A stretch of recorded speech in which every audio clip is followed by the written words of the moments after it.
स्वागत है दोस्तों आप सभी का आपके अपने यूट्यूब चैनल प्रूव कर पर। तो दोस्तों जैसा कि हम आपको बता दें, इस वीडियो में हम लोग बात करेंगे कि सीटेट एग्जाम्स को कैसे पास करें। देखो पिछले 2-3 सालों में हमने 3 बार एग्जाम पास किया। मतलब 2-3 सालों की बात ये करें कि 2017 से 3 बार ही हुआ है और 2017 से 3 बार हमने पास किया है। और इसके बाद में वैसे तो 17, 18, 19, 20, 21 होना तो 4-5 बार चाहिए था, क्योंकि पहले एक साल में 2 बार होते थे। फिर कोरोना के कारण और कई वजह से अब अभी आप देख रहे होंगे कि पूरी 1 साल से ज्यादा हो गया, तब एक बार फॉर्म आ रहे हैं। तो ऐसी समस्याएं हो रही हैं, लेकिन फिर भी फॉर्म आ गए हैं तो हम आपको बताएंगे कि कैसे आपको एग्जाम पास करना है ना। हमने क्या कुछ रणनीति अपनाई थी एग्जाम पास करने में और आपको क्या कुछ करना है। तो देखो कुछ बहुत कम टिप्स होते हैं सीटेट एग्जाम्स को पास करने के लिए। सबसे पहले तो आपको एक चीज ये बता दें कि सीटेट एग्जाम्स का पेपर जो होता है वो 150 नंबर का होता है। बहुत अच्छी स्ट्रेटेजी है, जिसने अपना ली तो वो समझ लो पास भी हो गया। अगर हम लोग सीटेट एग्जाम्स की बात करें तो सीटेट एग्जाम में क्वेश्चंस की संख्या कितनी होती है? 150 होती है। सभी लोग जानते होंगे, किसी को नहीं ऐसा नहीं होगा कोई भी जिसको ना पता हो। क्वेश्चन आते हैं 150, जिसमें अगर हम लोग ये बात कर दें पेडागोजी के 75 प्रश्न सिलेबस से आते हैं। कई लोग ये भी कह देते हैं कि पेडागोजी 90 प्रश्न, तो वो साइकोलॉजी के 30 पूरे जोड़ लेते हैं तो 90 हो जाते हैं। क्योंकि साइकोलॉजी अगर देखा जाए तो पेडागोजी के अंतर्गत ही आ जाती है, जिसमें 4-6 क्वेश्चन आ जाते हैं जो आपके कथन से जुड़े हुए होते हैं। कथन पूछ लिया जाता है कि कथन किसके द्वारा दिया गया, तो वो पेडागोजी से जुड़ा नहीं हुआ, वो सिलेबस से जुड़ा हो गया। बाद बाकी ज्यादातर आपके पेडागोजी से जुड़े ही होंगे। 90 तो नहीं कह सकते, लेकिन हाँ कि आप 80-82 तो कह सकते हो कि पेडागोजी से जुड़े आ जाएंगे। फिर भी आप 75 मान लीजिए, 75 पेडागोजी, 75 आपके क्या हो गए सिलेबस से जुड़े। अब देखो रणनीति आपको क्या अपनानी होती है। सबसे पहले आप पॉइंट ऑफ व्यू के दृष्टि से चलेंगे। आप लोग याद रखेंगे क्या क्या चीजें कुछ आपको याद रखनी। बुक भी हम आपको बता देंगे कि हमने कौन सी बुक पढ़ी थी। बहुत छोटा वीडियो होगा, पूरा वीडियो देखिएगा। और आपको ये भी बता देंगे कि आपको नोट्स कहाँ से मिलने वाले। चलिए सबसे पहला पॉइंट ये होता है, देखो आप पेपर देने जा रहे हैं। सबसे पहले एग्जाम हॉल में एक नंबर 1 पॉइंट आपको ये याद रखना होता है। नंबर 1 पॉइंट आपको ध्यान में ये रखना है कि आपके लिए वहां पर बच्चा जो है वो सर्वोपरि है। यानी आप सबसे पहले तो आप बच्चे को सर्वोपरि मान के वहां पर सारे आंसर देंगे। एग्जाम हॉल में बैठे हैं, वहां पर आप बच्चे को सब कुछ मान के आंसर दे दीजिए। इसके बाद में बाहर निकलेंगे, जब आप कभी टीचर बनेंगे, फिर आप बच्चे के साथ कैसा व्यवहार करेंगे वो आप पे डिपेंड करेगा। बाहर की बात अलग है, वहां पर आप नियम कानून नहीं बनाएंगे कि नहीं नहीं यार ऐसा नहीं, बच्चे को मार के ही पढ़ाएंगे। अगर बच्चा नहीं कुछ करेगा तो उसको डंडी देंगे, मारेंगे ही तभी बच्चा पढ़ेगा, ऐसा नहीं करना है। तो सबसे पहला पॉइंट आपको याद रखना है कि बच्चे को सर्वोपरि मान के आपको पढ़ा देना है ना।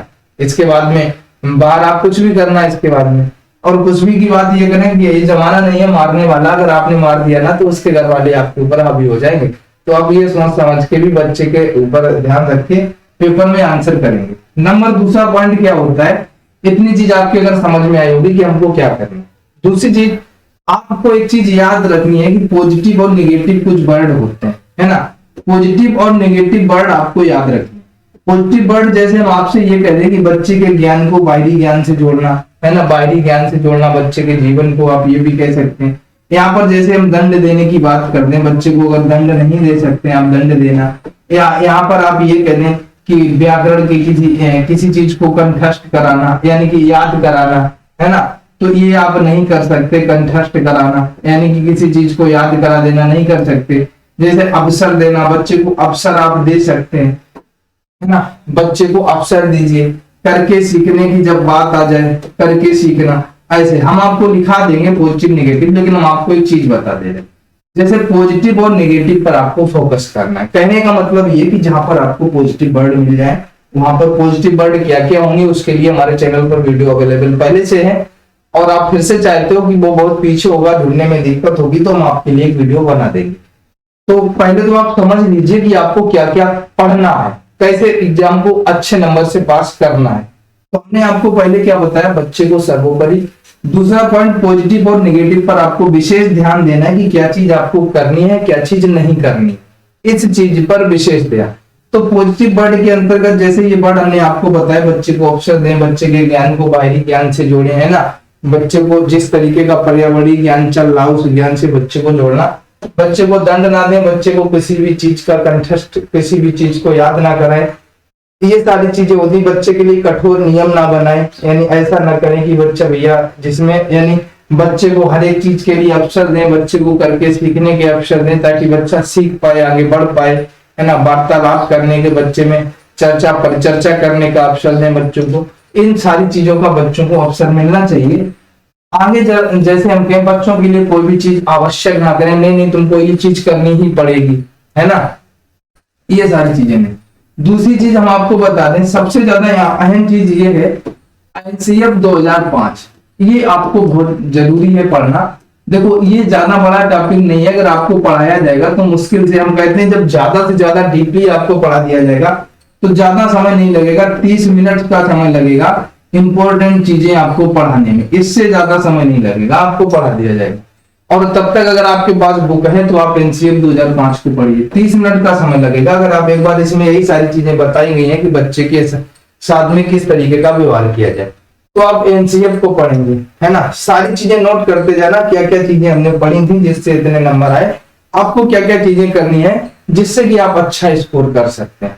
अब बात आ गई एनसीएफ 2005 की, शिक्षा नीति की अगर हम लोग बात कर दें, जो ये शिक्षा नीतियां आई थी इन सारी चीजों की बात कर दें, इनसे क्वेश्चन आते हैं। शिक्षा नीतियां, आरटीई अधिनियम आया था, आरटीई अधिनियम को पढ़ लेना है, वहां से भी क्वेश्चन आ जाते हैं। दूसरी चीज हम बात कर दें इसके बाद में आपको एक ट्रिक बता दें, जो सबसे ट्रिक में आपको क्या होता है, जो सबसे बड़ा वही आंसर, आपको एक चीज याद ये रख लेना है, सबसे बड़ा जो आपको ऑप्शन दिखे जहां पे कुछ ना समझ में आए वही आप आंसर कर देना। एक ट्रिक ये, जैसे मान लो 150 प्रश्न में 10 ऐसे आपको मिल गए जिसके बहुत बड़े बड़े आंसर हैं, तो आप 10 प्रश्न वही कर देंगे, ये गारंटी है कि 10 में 7 तो सही हो ही जाएंगे। पहले तो गारंटी इस बात की कि 10 में 10 सही हो जाएंगे, लेकिन दूसरी गारंटी ये भी बात है कि अगर 10 नहीं सही हुए तो 10 में 7 तो सही हो ही जाएंगे। तो जो सबसे बड़ा आप उसको आंसर कर देंगे। इसके बाद में सबसे बड़े की बात ये भी हो जाती है, सबसे बड़े में जैसे आप समाज चलता है ना, पास पड़ोस चलता है, इस प्रकार से पास पड़ोस चलता है, पास पड़ोस के बाद में परिवार चलता है, परिवार इस प्रकार से भी चलता है ना। हाँ, तो इस प्रकार से भी आपके चलते हैं। तो आप मतलब ये देखेंगे कि क्या चीज का दायरा बड़ा है, जिस चीज का दायरा बड़ा है वो आंसर सही। दूसरी चीज जो सबसे बड़ा आंसर होगा वो तो आपका सही हो ही जाएगा। तो इस प्रकार से आपको आंसर करना। अगली चीज हम आपको बता दें, आपको थोड़ी कुछ चीजें और पढ़नी है, जैसे आप जीन पियाजे के बारे में पढ़ लीजिए। जीन पियाजे के बारे में आपसे पूछा जाता है तो जीन पियाजे ने क्या क्या बताया, है ना, जीन पियाजे ने कौन कौन से नियम बताए, इन चीजों को पढ़ लें, कौन सा नियम दिया इस चीज को पढ़ लें। इसके बाद में वाइगोत्स्की को पढ़ लें, इसके बाद में कोहलबर्ग को पढ़ लें, है ना, इसके बाद में कोहलर को पढ़ लें, इसके बाद में क्या नाम उनको ब्रूनर को पढ़ लें, इसके बाद में पावलोव को पढ़ लें। ये कुछ इंपॉर्टेंट नाम हैं जिनको आपको पढ़ लेना, ज्यादा नाम नहीं, 7 से 8 लोग हैं जहां से आपको पूछे जाते हैं आपसे। फ्रावेल को पढ़ लें, है ना, मारिया मॉन्टेसरी को पढ़ लें, जो आपको कुछ हम इंपॉर्टेंट नाम बता रहे हैं, इनके बारे में हम भी पढ़ेंगे। लेकिन आप अगर कहीं नोट कर रहे हो भी तो आप नोट भी कर सकते हो, जैसे जीन पियाजे, वाइगोत्स्की, कोहलर, कोहलबर्ग, इसके बाद में पावलोव, ब्रूनर, इसके बाद में आपके क्या नाम मारिया मॉन्टेसरी, इसके बाद में महात्मा गांधी ने क्या क्या चीजें बताई, इसके बाद में आपके फ्रावेल। ये कुछ इंपॉर्टेंट नाम है, इनसे आपसे पूछा जाता है तो इन नामों को भी आपको पढ़ लेना है। इसके बाद में आपको आनुवांशिकता के बारे में पढ़ना है। किसके बारे में? आनुवांशिकता के बारे में पढ़ लेना है, क्योंकि यहाँ से क्वेश्चन आ जाते हैं। आनुवांशिकता के बारे में पढ़ना है, यहाँ से क्वेश्चन आ जाता है। आनुवांशिकता को आप पढ़ेंगे, आपसे क्वेश्चन पूछा जाएगा। भाषा विकास से आपसे कुछ क्वेश्चन पूछा जाएगा, ठीक है। इससे भाषा विकास के बारे में पढ़ लेना है कि क्या भाषा होती है, इसके बारे में आप पढ़ लेंगे, थोड़ा ज्ञान आपको होना चाहिए। दूसरी चीज, भाषा विकास के अलावा आपको ये इंपॉर्टेंट चीजें बता रहे हैं जिन चीजों के बारे में आपको पढ़ना है ना। बुद्धि के बारे में आपको पढ़ लेना है, बुद्धि से जुड़े बहुत ज्यादा क्वेश्चन आ जाते हैं। अगला, इसके बाद में तो ये कुछ इंपॉर्टेंट चीजें जिनके बारे में आपको पढ़ना। इसके साथ साथ हम आपको बताएंगे फिर और क्या कुछ चीजें आपको पढ़नी है। यहाँ से ये रहता है कि आप जब इतनी चीजें पढ़ेंगे, आपने एनसीएफ पढ़ लिया, अगर शिक्षा नीति पढ़ ली, आरटीई पढ़ लिया, ज्यादा इसका टॉपिक नहीं है। आरटीई के मुश्किल से आपको हम 3 पेज पढ़ाएंगे, ओनली 3 पेज। अब आप सोचो 3 पेज पढ़ने से और एनसीएफ के 2-3 पेज पढ़ने से आपका आधा पेपर समाप्त हो जाएगा, और जिसमें पॉजिटिव नेगेटिव वर्ड और पढ़ा देंगे। कुल मिला के आपको 10 पेज नोट कराए जाएंगे, 10 पेज में आधा पेपर खत्म। अब आप सोचो सिर्फ 10 पेज पढ़ने हो और आधा पेपर खत्म हो जाए तो पास करना आसान हुआ कि नहीं हुआ, आप बताओ। लेकिन इसके लिए थोड़ा दिमाग चाहिए, और हम आपको बताएंगे कि किस प्रकार से आपको करना है। दूसरी चीज, आपको इतना सारा कुछ करना ही है, जितना चीज हमने आपको बताई इतनी चीजें तो आपको करनी ही है। इसके अलावा अगर हम लोग बात करेंगे यहाँ पर कि हमने कौन कौन सी बुकों को पढ़ा, तो अगर हम बुक की नाम बताएं कि हमने किन किन बुकों को पढ़ा था जिससे इतना स्कोर किया, उनकी भी हम आपके सामने चर्चा कर देते हैं थोड़ी। देखो, अगर बुकों को लेके चले तो हमने MC ग्रा-हिल की जो बुक आती है NCERT बेस्ड EVS उसको पढ़ा, MC ग्रा-हिल की ही बुक आती है हिंदी की, उसको पढ़ा था। और बाद बाकी सारी बुकें यूथ की भी थी, चाहे आप इसकी ले लीजिए हिंदी की, चाहे आप पर्यावरण की ले लीजिए, चाहे आप CDP की ले लीजिए, सारी बुकें सिर्फ यूथ की थी। बस यूथ की बुक से पढ़ा था। उसमें ऑप्शंस के कुछ आंसर गलत होते हैं, बट उसकी जो व्याख्या नीचे होती है उसमें सही होता है। तो अगर आपने क्या किया, क्वेश्चन का सिर्फ उसमें आंसर ही देखा तो आपका आंसर गलत हो सकता है, लेकिन अगर आपने व्याख्या को भी पढ़ा तो आपका आंसर सही, क्योंकि जो उसके ऑप्शन के बाद आंसर होता है, जो आंसर ABC करके लिखा होता है, वो वहां पर गलत भी लिखे रहते हैं। तो कई लोगों को ये रहता है कि आंसर उसमें गलत दिए गए, लेकिन अगर आप व्याख्या को भी देखेंगे, हर प्रश्न की व्याख्या, अगर किसी के पास टाइम नहीं होता है तो व्याख्या नहीं देखता है, तो वो उतना ही देख लेता है, समझता है कौन व्याख्या देखेगा इतनी बड़ी, ये भी हो जाता है ना। तो अगर ऐसा आपके दिमाग में चला तो भाई कोई बात ही नहीं है, और अगर ऐसा नहीं चला तो भैया आपको कोई दिक्कत नहीं होगी एग्जाम में, ये फिर दिमाग में डाल लो। अगर आपने व्याख्या को भी पढ़ा तो हमने कौन कौन सी पढ़ी, एक यूथ की बुक पढ़ी, दूसरा MC ग्रा-हिल की पढ़ी। तो जिसको भी पढ़ना हो तो आप लोग ले सकते हो। बस यही 2 प्रकाशन की पढ़ी थी। ये बुक NCERT में आती है, NCERT में, ठीक है। और ये तो यूथ तो आप लोग जानते ही हो, यूथ पब्लिकेशन।